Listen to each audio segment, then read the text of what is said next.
Filipenses capítulo número 3, verso de número 18. Quem achou, diga amém. Quem não achou, diga misericórdia. A palavra do Senhor nos diz assim: porque muitos há dos quais repetidas vezes vos disse, e agora vos digo até chorando, que são inimigos da cruz de Cristo, cujo fim é a perdição, cujo Deus é o ventre, e cuja glória assenta no que é vergonhoso, os quais só cuidam das coisas terrenas. Mas a nossa pátria está nos céus, donde também aguardamos um Salvador, o Senhor Jesus Cristo, que transformará o corpo da nossa humilhação para ser conforme o corpo da sua glória, segundo o seu eficaz poder, até se sujeitar a si todas as coisas. Amém? Verso de número 18, todos juntos, vamos lá? Porque muitos há dos quais repetidas vezes vos disse, e agora vos digo, até chorando, que são inimigos da cruz de Cristo. Oremos. Eterno Deus e amado Pai, irei ministrar a tua santa e poderosa palavra nesse instante. Essa palavra que tem poder de mudar vidas, de mudar caráter, de mudar destinos, meu Pai.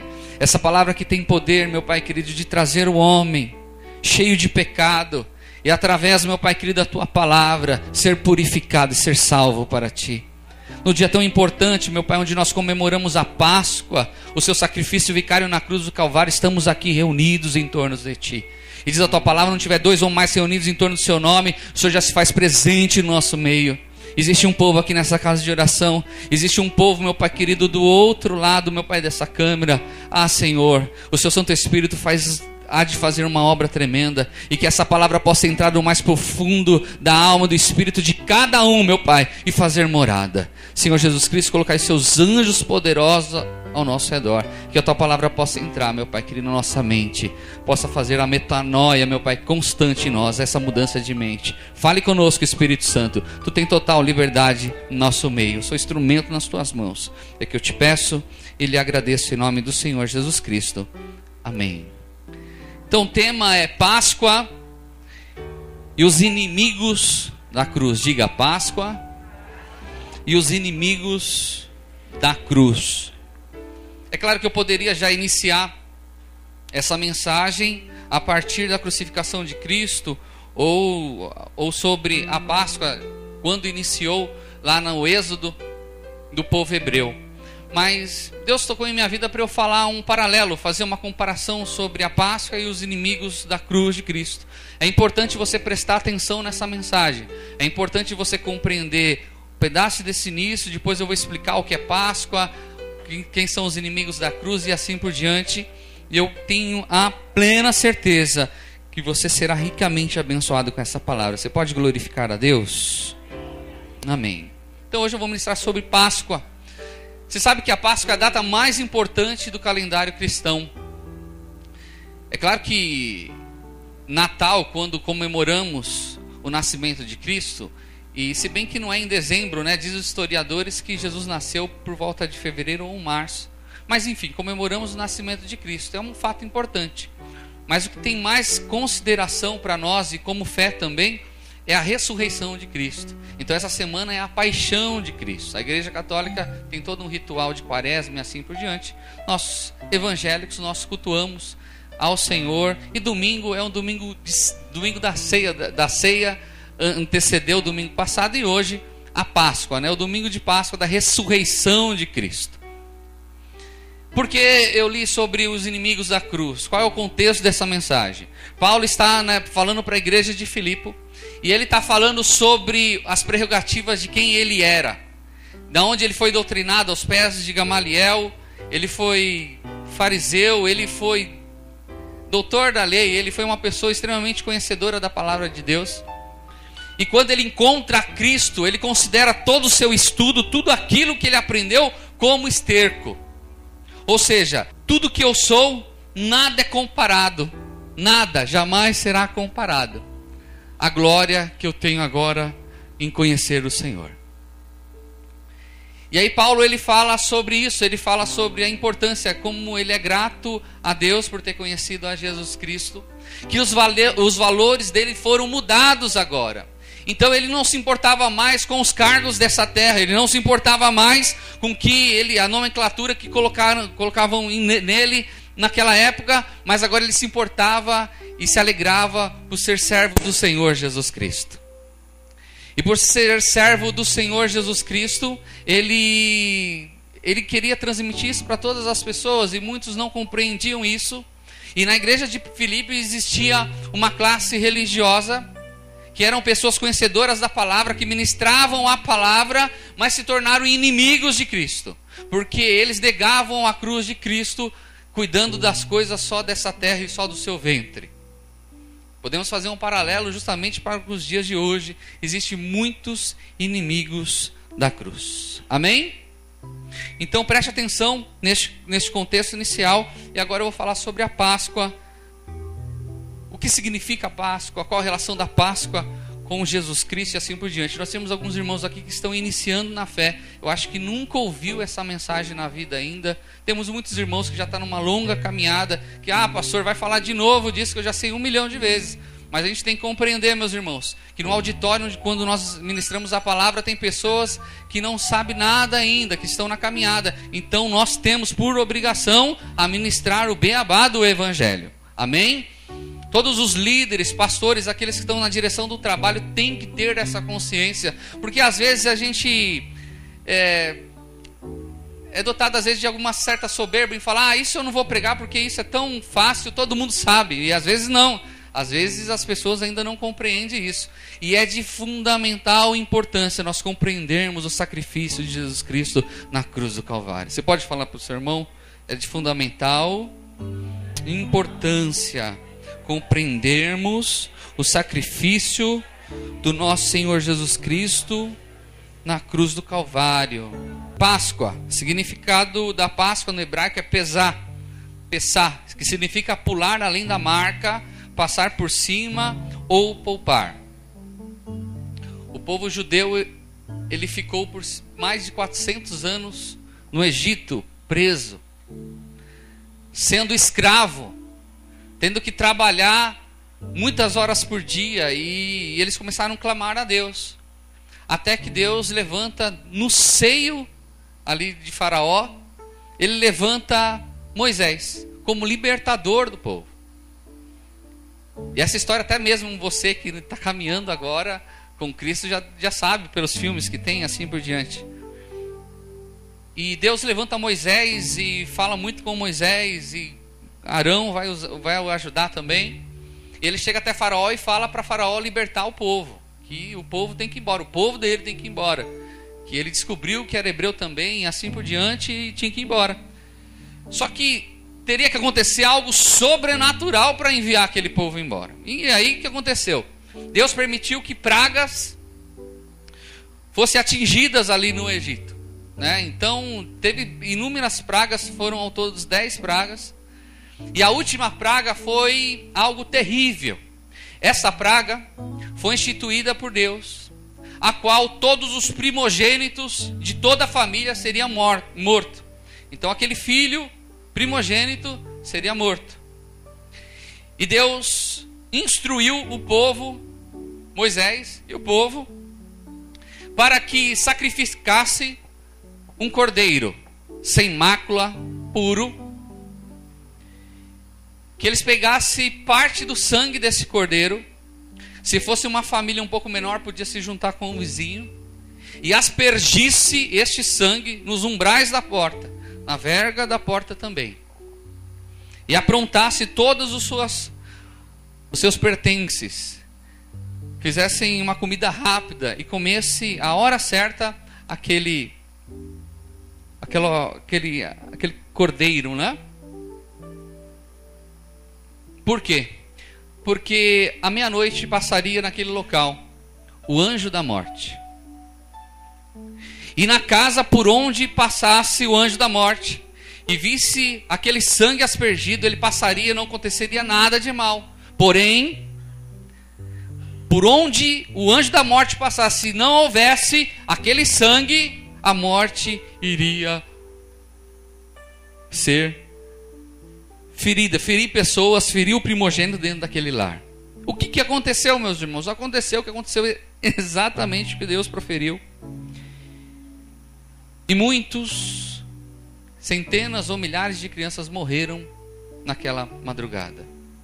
Não foram do povo hebreu, mas foram dos egípcios e principalmente do lar de Faraó. Meus irmãos, com uma praga dessa não teve como Faraó resistir. Ele teve que libertar o povo dele. E aí segue-se a história, que depois ele se arrependeu de ter liberado e foi atrás, e o mar se abriu e eles acabaram morrendo, o exército e grande parte do povo egípcio que estava perseguindo o povo de Deus. Amém? Então a Páscoa, ela simboliza para o povo judeu justamente a saída do povo. Preste atenção naquilo que eu falei sobre o significado da Páscoa. Páscoa no hebraico, pesar, que significa pular além da marca, passar por cima ou poupar. Então nós compreendemos que a Páscoa, depois daquele ano, foi celebrado todos os anos. Naquela mesma data, era celebrada dentro das casas a saída do povo do Egito. Até os dias de hoje, é celebrado hoje nos lares judaicos o pesar, a Páscoa. E tem ali o pão asmo, e tem ali o vinho, e tem todo um cerimonial relembrando isso. Isso foi feito durante muitos anos. Quando foi construído o templo, isso foi feito dentro do templo. Por isso, quando nós encontramos dentro do Evangelho, naquela parte quando Jesus, quando pequeno, aos 13 anos de idade, ele acabou se perdendo de Maria e José, ele estava participando da Páscoa ali, ok? E aí, qual a referência que nós temos isso com Jesus Cristo?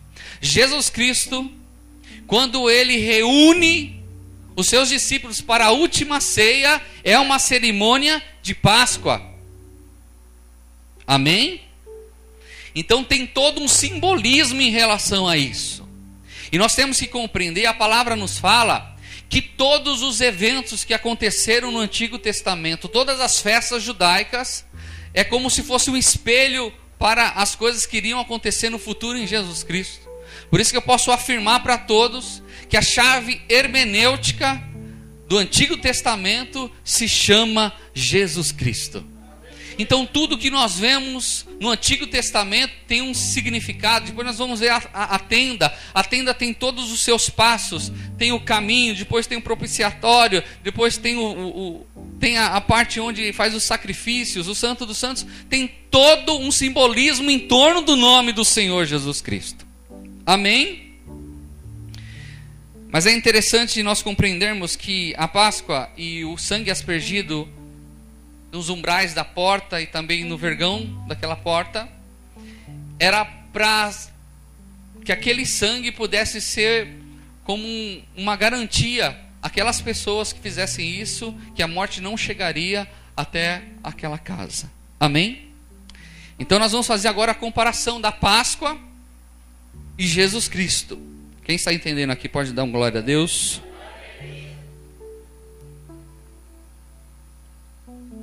Então vamos compreender. Primeiro, a Páscoa e Jesus Cristo. Primeira comparação. A salvação do povo hebreu não foi por merecimento, mas por misericórdia. Pensa num povo duro de coração. Era aquele povo. Pensa um povo que resmungava, que reclamava, e depois no decorrer ainda do êxodo, quantas situações adversas aconteceram, fizeram imagens de escultura e assim por diante. Mas Deus, Ele não olhou para o pecado daquele povo, mas antes Ele demonstrou a melhor qualidade, uma das melhores qualidades que o nosso Deus tem, um Deus de compaixão, um Deus bondoso. E nós vemos em Jesus, Efésios 2, de 8 a 10. Preste atenção, esse cumprimento em Jesus. Porque pela graça sois salvos por meio da fé, e isso não vem de vós, é dom de Deus. Não vem das obras para que ninguém se glorie, porque somos feitura sua, criados em Cristo Jesus para boas obras, as quais Deus antes preparou para que andássemos nelas. Amém? Porque pela graça sois salvos por meio da fé. Isso não vem de vós, é dom de Deus. Deus. Preste atenção. Nós somos salvos pela infinita misericórdia de Deus. Alguns falam que são pelas nossas obras que nós seremos salvos. E algumas religiões falam muito disso. Meus irmãos, só conhece o coração do homem e de uma mulher Deus. As motivações porque são feitas muitas caridades, às vezes não vêm de um coração puro, mas vêm por algum interesse. Eu vou ajudar fulano porque fulano pode me dar tal benefício. Eu vou ajudar, muitas empresas ajudam instituições de caridade porque eles têm isenção dentro nos impostos. Então tem tudo isso. Então as obras muitas vezes de um homem não refletem aquilo que é verdade. Se nós queremos ter a salvação em Cristo, não é pelo que nós fazemos para Deus, mas é pela infinita misericórdia do Senhor. E isso é muito sério, porque muitas pessoas, elas são severamente acusadas pelo inimigo, dizendo que aquela pessoa não pode servir ao Senhor porque tem muito pecado. Eu quero lhe falar, meu irmão, se a pessoa se arrepender de todo o coração, o Senhor Jesus Cristo é fiel e verdadeiro, e através do seu sacrifício de perdoar todos os pecados. Não é porque a pessoa é mais ou é menos que Jesus aceita, é nada, meu irmão. O Senhor aceita a todos que chegam até a Ele com o coração arrependido. Então em Jesus, meus irmãos, se cumpre o que o Senhor fez para aquele povo. Não olhou para as falhas deles, não olhou para o pecado dele, mas teve infinita misericórdia, um Deus de compaixão. Você pode falar isso? O nosso Deus é um Deus de compaixão. Fala para o seu irmão, nosso Deus é um Deus de compaixão. Quem estiver nos ouvindo, nos vendo, nosso Deus é um Deus de compaixão. É um Deus que nos ama, é um Deus que nos quer bem, é um Deus que não vê as nossas falhas, mas olha para um coração arrependido. Amém? E compreendo também que não existe sacrifícios que possam fazer nós alcançarmos a Jesus. Ah, se eu construir uma grande catedral e der muito dinheiro, aí eu vou estar bem com Deus. Se eu fizer muitas obras filantrópicas, eu vou estar bem com Deus. Meus irmãos, aparentemente a gente pode estar bem com os homens, mas se a gente não tiver uma vida num altar de Deus em santidade, a gente não tem crédito nenhum no céu. Porque Deus não faz troca com ninguém. Amém, meus irmãos? Um pai, diga assim, o nosso pai é um pai de amor. Segunda comparação. O propósito do sangue aplicado às vergas das portas era salvar da morte o filho primogênito de cada família. Esse fato prenuncia o derramamento do sangue de Cristo na cruz, a fim de nos salvar da morte e ira de Deus contra o pecado. Preste atenção. O propósito daquele sangue nos umbrais da porta era para que viesse guardar os filhos primogênitos. Era salvar aqueles do Senhor para que não morresse com aquela praga. Só que aquilo era um ato provisório.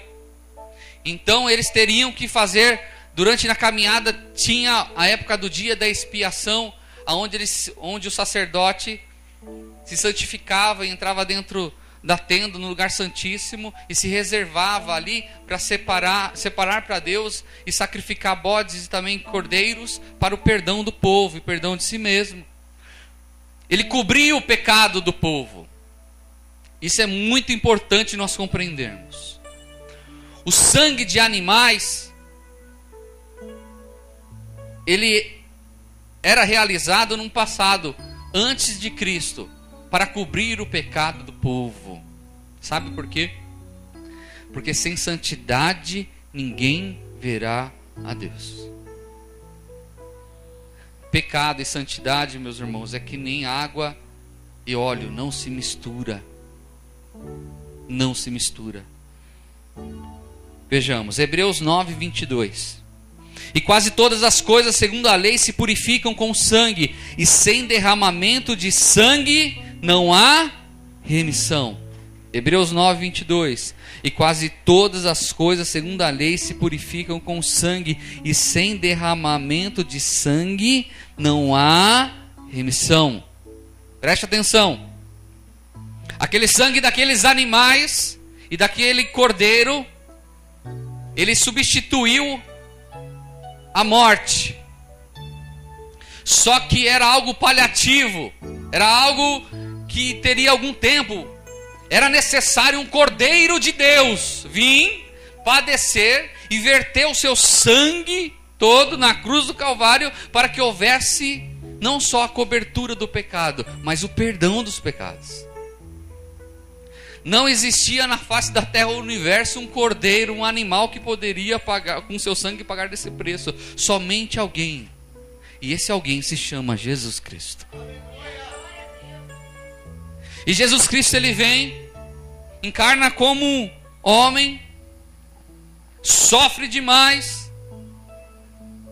A agonia e o sofrimento do Senhor Jesus Cristo na semana da paixão é algo inimaginável aos nossos olhos. Mel Gibson foi muito feliz em fazer o filme Paixão de Cristo, e ele mesmo próprio falou que ele não conseguiu relatar fielmente o que aconteceu com Jesus. Foi trágico, mas ele foi até o fim, e para que isso cumprisse aquilo que o Senhor queria dele, ele tinha que ir até o fim. Eu quero lhe falar, meus irmãos, essa noite é uma noite de nós celebrarmos ao Senhor Jesus Cristo, porque ele foi até o fim por mim e por você. Jesus Cristo, quando ele está no Getsemane, horas antes de ser crucificado, ele dobra o seu joelho e começa a orar, e diz a palavra de Deus que a agonia toma conta dele. Tamanha era, meus irmãos, a aflição que estava sobre ele, que dos seus poros começou a sair sangue. Sabe por quê? Pecados da geração passada dele, pecados da geração presente quando ele estava aqui na terra, e os nossos pecados estavam sobre Jesus Cristo. E quando ele verteu o seu sangue na cruz do Calvário, todos os pecados de todos os seres humanos que se arrependem estão perdoados. Você pode glorificar a Deus por isso? O sangue de Jesus Cristo me purifica de todos os meus pecados. Você pode falar isso? O sangue de Jesus Cristo me purifica de todos os meus pecados. Não tem pecadinho, não tem pecadão, existe pecado. E contra, meus irmãos, um coração arrependido, contra uma pessoinha que se arrepende, é impossível Deus não perdoar. Por mais terrível que seja o seu pecado, se você tem um coração pronto a pedir perdão a Deus e se arrepender dos seus pecados, Jesus está pronto para perdoar, porque o sacrifício dele foi eficaz, foi vicário. Por isso que nós devemos exaltar a Deus em todo tempo e se alegrar com ele, porque ele sofreu, padeceu, verteu o seu sangue, ressuscitou ao terceiro dia, e devido a isso hoje nós temos a salvação nele, nós temos a vida eterna nele. Terceira comparação, o cordeiro tinha que ser perfeito, sem mácula, e era um sacrifício a servir de substituto pelo primogênito. João 11, 25 diz assim: declarou-lhe Jesus: eu sou a ressurreição e a vida, quem crê em mim, ainda que morra, viverá. João 19, 30, então Jesus, depois de ter tomado o vinagre, disse: está consumado. Inclinando a cabeça, entregou o Espírito. Preste atenção. O cordeiro sem mácula era para ser sacrificado e servir de substituto para aquele primogênito.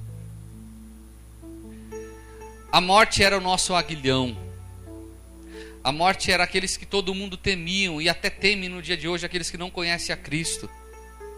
Mas eu quero lhe falar, meus irmãos, que aqueles que estão em Cristo Jesus, nem a morte pode segurar, porque Ele nos prometeu que Ele é a ressurreição e a vida. E se nós cremos nele, ainda que nós venhamos morrer nessa carne, nós viveremos para todo sempre. Você pode glorificar a Deus por isso? Quando a pessoa tem um encontro com Jesus, ela passa da morte para a vida e uma vida eterna para todos sempre. Por isso que nos evangelhos fala que nós somos peregrinos nessa terra. Que essa vida, como Paulo fala, é como um vapor de fumaça. Então por que eu faço uma pergunta? Porque nós nos preocupamos tanto com essa vida?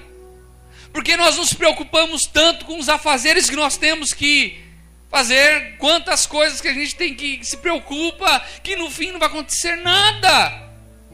Para onde nós vamos, meus irmãos, não tem fábrica, não tem trabalho. Nós não iremos levar os bens que nós adquirimos nessa vida, nem o status na sociedade. Lá no céu não tem assim, fulano era um grande engenheiro na terra, ciclano era um grande arquiteto na terra. Não, meu irmão, lá no céu vai ter o seguinte: aqui está um servo de Deus, que foi amável com os irmãos, que fez a obra de Deus, que foi sincero perante Deus. O que nós levaremos dessa vida, meus irmãos, não é quanto de dinheiro nós temos na nossa conta bancária, mas é quanto nós servimos ao Senhor em honestidade e em sinceridade. Amém?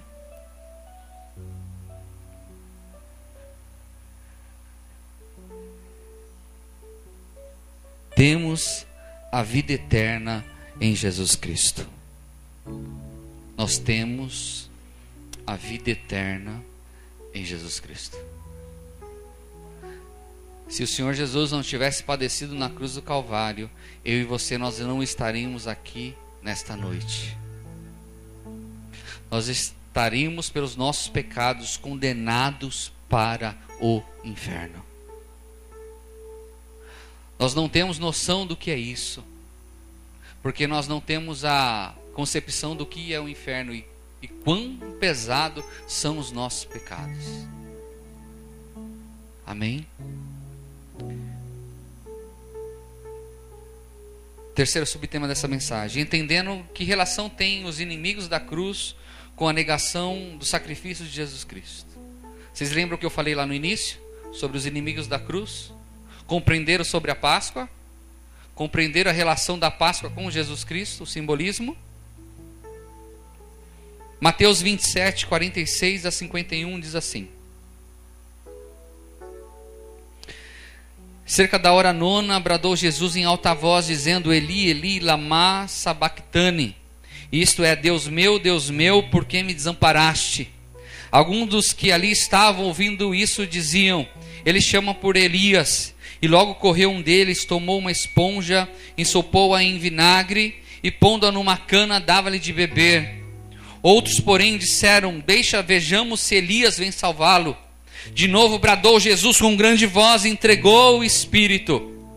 E eis que o véu do santuário se rasgou em dois, de alto a baixo, a terra tremeu, as pedras se fenderam. E cerca da hora nona bradou Jesus em alta voz, dizendo: Eli, Eli, lama sabactani, Deus meu, por que me desamparaste?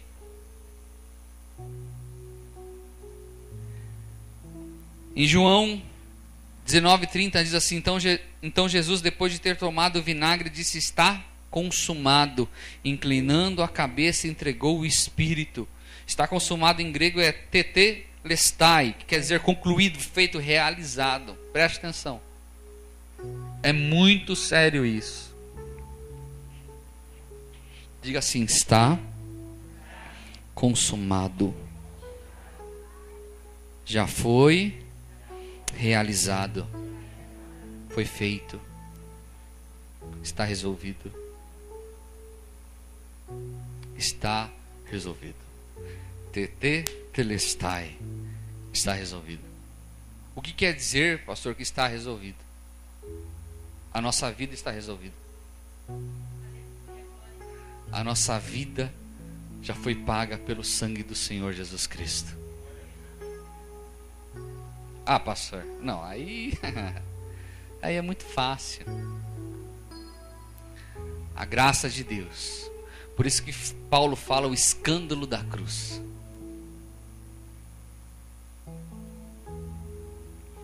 Nos tornamos inimigos da cruz quando nós colocamos algum outro artifício que encobre esse sacrifício do Senhor Jesus Cristo. Se tornamos inimigos da cruz de Cristo quando a gente coloca algum adereço. Vão as mandingas, as simpatias, no meio nosso as campanhas mirabolantes que existem. Vem aqui 7 quarta-feira que a sua vida vai mudar. Leve a rosa ungida para sua casa, porque com essa rosa na sua casa, o milagre vai acontecer e o mal vai ter que bater em retirada. Compre a meia, porque é essa meia onde você entrar, o lugar será abençoado. Beba esse copo d'água ungido, que sua vida vai ser mudada. Leve esse lençol, que esse lençol tem o suor do pregador e vai curar. E hoje, infelizmente, essa doutrina demoníaca tem entrado dentro das igrejas supostamente cristãs, aonde tem que se fazer muitos rituais para que a pessoa se alcance o milagre de Deus. Estão fatiando Jesus Cristo. Terça-feira é dia do milagre urgente, quarta-feira das portas abertas, quinta-feira da salvação da família, e vamos fatiando Jesus. Se a pessoa faltar num dos dias, não acontece um milagre na vida dele. Estão crucificando Jesus todos os dias. É muito sério isso que eu estou falando. Sabe por quê? Porque nossa relação com Deus não é uma relação de interesse, não é uma relação de barganha, não pode ser uma relação de troca. Senhor, eu sirvo ao Senhor, mas o Senhor tem que resolver a minha vida. Tá certo, eu vou servir ao Senhor, mas o Senhor tem que me dar um carro zero. O Senhor tem que me exaltar porque eu sou cabeça e não sou cauda. E aí por diante. Quem de vocês gosta de ter uma amizade por interesse? Ah, gosto tanto do fulano, ele é tão legal, ele gosta muito de mim porque ele na minha empresa lá eu vou dar um emprego para ele. Então é uma relação de amizade muito legal. Quem gosta de ter amizade por interesse? Deus também não gosta de ter amizade por interesse. Está consumado. Foi pago. Está resolvida a nossa vida, meus irmãos. Está resolvida a nossa vida. Se eu fico chateado com tudo que eu vejo hoje no meio cristão, imagine o Espírito Santo de Deus. Por isso que no dia chamado hoje, que nós celebramos a ressurreição de Cristo, é bom nós analisarmos como estamos caminhando com Deus. Pastor, então por que, se tudo está pago, eu preciso ter uma vida de consagração diante de Deus? Porque eu preciso ter uma vida de santidade, se afastando do mal? Porque eu tenho que ter bom testemunho? Porque eu tenho que ter uma vida de oração? Porque eu tenho que vir congregar? Por amor a Deus. Nada que é forçado o Senhor recebe.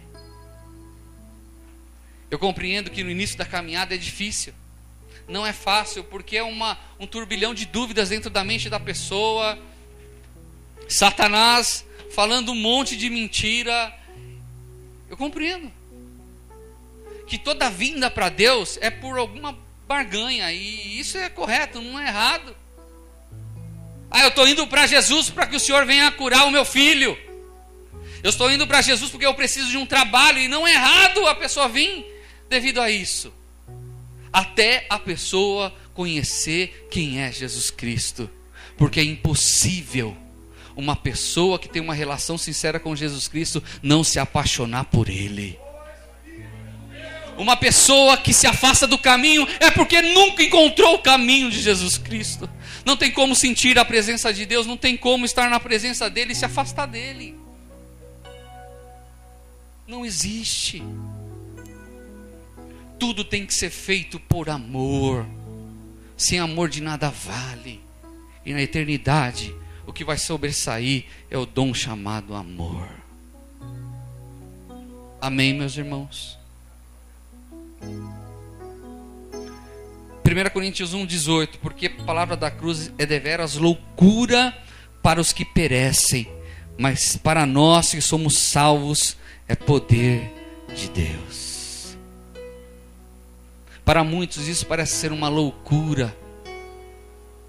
O sacrifício de Jesus parece ser algo incompreensível para muitas mentes, mas não é. É pela fé que nós alcançamos essa graça do Senhor, esse favor imerecido do Senhor. E no dia de hoje, nós comemoramos a nossa libertação, a nossa salvação, a eternidade com Ele. Que jamais sejamos inimigos da cruz de Cristo. Que nós tenhamos a maturidade de caminhar com Ele. É muito bom a gente receber profecia.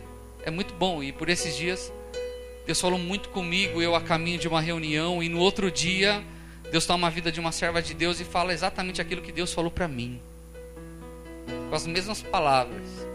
É bom, a gente precisa. Só que a minha fé não está firmada em profecias. A minha fé não está firmada em homens e mulheres.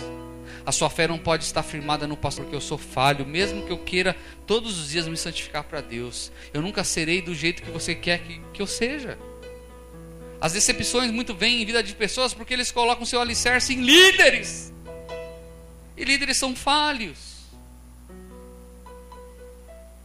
A minha fé tem que ser alicerçada em Jesus Cristo. Pois quando a minha fé é alicerçada em Jesus Cristo, eu sou como um monte de Sião que nunca mais, jamais vai se abalar, mas vai permanecer para todo sempre.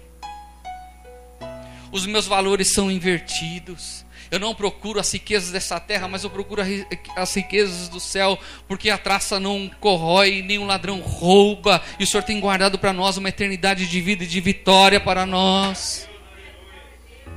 Quando eu compreendo o sacrifício de Jesus, eu tenho uma vida em paz, porque eu sei que tudo coopera para o bem daqueles que amam a Deus.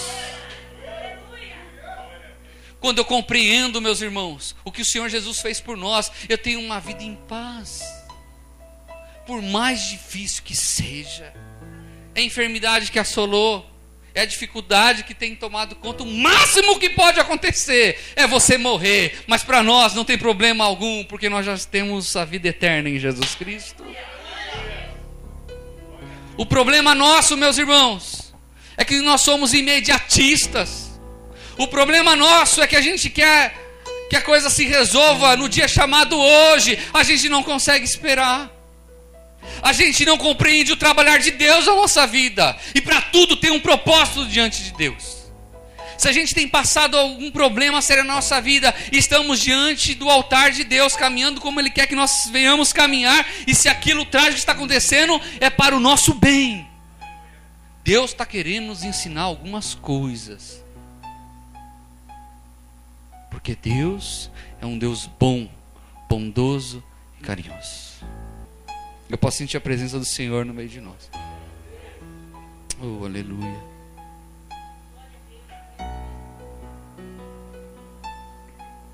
Eu quero orar agora por cada um que está aqui, por cada um que está vendo essa mensagem, aonde estiver.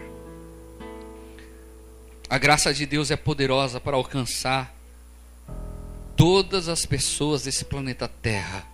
Aonde houver um coração neste momento arrependido, a graça de Deus está alcançando, pois servimos um Deus onipotente, onisciente, onipresente.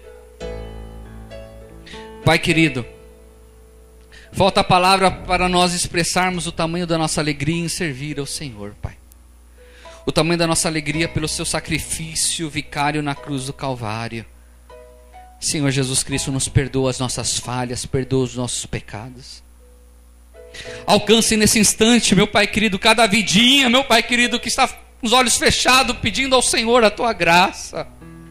Pai querido, quantos que estão nos ouvindo e nos vendo, meu Pai, que está olhando para os seus pecados e falando: eu não tenho mais solução, eu não sou nada. Eu quero lhe falar que Tu és um escolhido e uma escolhida do Senhor Jesus Cristo. que o sangue dele, vertido na cruz do Calvário, é poderoso para nos perdoar de todos os nossos pecados, de todos os nossos erros. Contra um coração contrito, é impossível Deus não receber essa pessoa. Deus não se alegra da soberba, Deus não se alegra daqueles que têm um coração duro, mas Deus está com os braços abertos para receber tanto quantos queiram se achegar até Ele com humildade e amor. Senhor, que a Tua obra vicária possa ser algo permanente nas nossas vidas, com esta consciência do Evangelho. Que nós não venhamos fazer barganhas contigo, que nós não venhamos caminhar, meu Pai querido, querendo fazer troca com o Senhor, mas antes nós venhamos, meu Pai querido, caminhar contigo com amor. Espírito Santo, seja o nosso melhor amigo. Você pode falar isso? Espírito Santo, seja o meu melhor amigo. Pai querido, sobre as vidinhas que estão passando por problemas muito difíceis, meu Pai, Tu és poderoso para alcançar, Senhor. Tu és poderoso para alcançar, Tu és poderoso para alcançar, Tu és poderoso para alcançar. Liberta a vida, Senhor. Cura, meu Pai querido, vidinhas que estão enfermas na carne e muitas que estão enfermas na alma. Cura, Pai querido, cura, para que o Teu nome seja glorificado, para que o Teu nome seja exaltado. Senhor, faça o Teu operar, o Teu agir, meu Pai, onde essa palavra de esperança está chegando. Ah, Senhor, eu sei que é eficaz a Tua palavra. A Tua palavra, meu Pai, é verdadeira e ela que nos limpa. Senhor Jesus Cristo, pode ser loucura para muitos, mas para nós é poder, Pai. É poder, Pai querido. Que a alegria do Senhor possa invadir corações. Eu dou uma ordem agora a toda ansiedade maléfica, a toda opressão demoníaca em vida de pessoas, que sejam libertas agora em nome do Senhor Jesus Cristo. Em nome do Senhor Jesus Cristo. E anelamos fielmente ao Senhor, Pai. Maranata, ora vem, Senhor Jesus Cristo. A nossa esperança está no céu. A nossa cidade não é na terra, mas a nossa cidade é na Nova Jerusalém. As nossas vestes não são vestes da moda, mas seremos, meu Pai, revestido de vestes celestiais, um corpo glorificado. Anelamos pelo milênio, anelamos por reinar com o Senhor nessa terra e no universo. Que sejamos espirituais, Pai querido, e menos carnais. Que sejamos espirituais e menos carnais. Que venhamos cada vez mais nos alegrar em Ti, comungar com nossos irmãos, ajudar um ao outro em santidade e sermos servos como Tu queres que nós sejamos, Senhor. Pai, muito obrigado. É que eu te peço e te agradeço em nome do Senhor Jesus Cristo. Amém. Vamos aplaudir bem forte ao Senhor Jesus.